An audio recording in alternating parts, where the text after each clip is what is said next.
பிறந்த நாளும் கூட கந்தர்வ கான திலகம், கந்தர்வ கான ரத்னா, சப்தஸ்வர விசாரத, ஏழிசை வேந்தர், ஏழிசை மன்னர் என்றெல்லாம் போற்று புகழப்படும் பாகவதர் அவர்களின் பிறந்த நாள். வணக்கத்திற்குரிய நம்முடைய தமிழக முதல்வர் ஐயா அவர்களுக்கு ஒரு பணிவன்பான வேண்டுகோளை வைக்கின்றோம். நம்முடைய கலைமன்றத்தின் மூலமாக நீண்ட நாட்களாக நாங்கள் சொல்லி வருவதுதான், நம் கலைமன்றத்தின் மூலமாக சிங்கார சென்னையிலே ஏழிசை மன்னர் பாகவதற்கு முழு உருவ வெண்கல சிலை அமைத்திடுங்கள் ஐயா. அதனை தங்கள் திருக்கரத்தாலேயே திறந்து வைத்திடல் வேண்டும். எங்கள் வேண்டுகோளை நிச்சயம் நம்முடைய மாண்புமிகு தமிழக முதல்வர் ஐயா அவர்கள் நிச்சயம் நிறைவேற்றி வைப்பார்கள் என்று திடமாக நம்புகின்றோம். இந்த பொன்னான நேரத்திலே நான் 3 பேருக்கு நன்றி சொல்ல வேண்டும், கடமைப்பட்டுள்ளேன். இந்த புத்தகத்தை நான் ஏன் எழுதினேன்? எந்த ஊடகத்தை பார்த்தாலும் பாகவதரை பற்றி தவறான செய்திகளாகவே பதிவிட்டிருந்தார்கள். அது பற்றி நான் பிறகு வருகிறேன். இந்த புத்தகம் எழுதி முடித்த பிறகு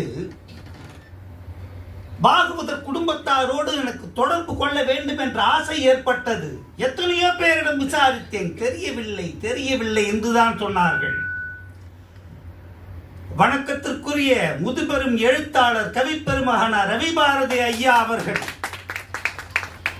இந்த மாமனிதர் தான் என்னை போனில் தொடர்பு கொண்டு சொன்னார்கள். பாகவதர் குடும்பத்தாரின் தொடர்பு எண்ணை நான் தருகிறேன் என்று சொன்னார்கள்.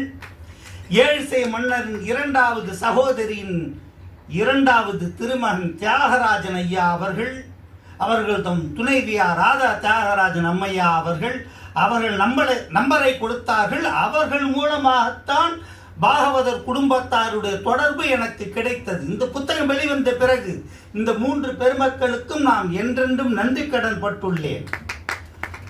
சரி, நாம் விஷயத்திற்கு வருவோம். ஏன் இந்த புத்தகத்தை எழுதினேன்? மனம் போன போக்கிலே ஒவ்வொருவரும் பாகவதரை பற்றி எவ்வளவு கீழ்த்தரமாக கொச்சைப்படுத்த முடியுமோ அப்படி கொச்சைப்படுத்தியிருக்கின்றார். நீங்கள் வலைத்தளத்திலே சென்று பாருங்கள்.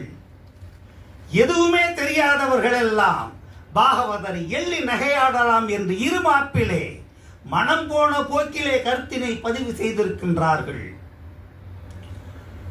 ஒருவர் பதிவு செய்திருக்கின்றார், இல்லை ஒரு கயவன் பதிவு செய்திருக்கின்றான். அந்த மனிதரை கயவன் என்றுதான் சொல்ல வேண்டும், மனிதர் என்று அல்ல. என்ன சொல்லியுள்ளான் என்றால்,